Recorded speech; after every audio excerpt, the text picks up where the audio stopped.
Svaka kila može da se ukljašti.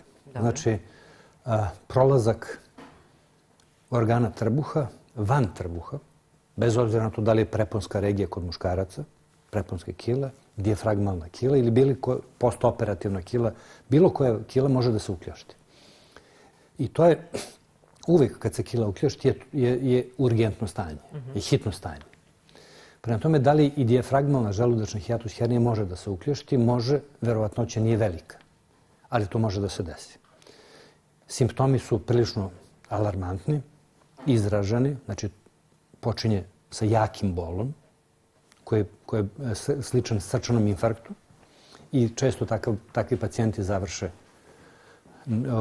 u internističkom delu, odnosno kod kardiologa zbog jakog bola koji je naglo nastao.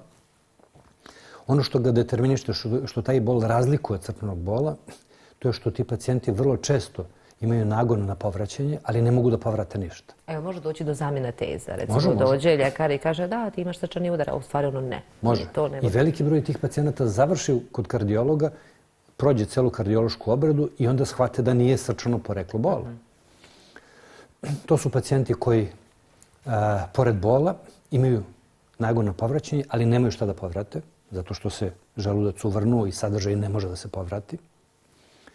I postoji jedan jednostavan test koji razlikuje srčani bol od ukljaštenja kile, a taj test je da se pokuša da se stavi sonda, obična, da se isprazni sadržaj želuca i ta sonda neće da prođe.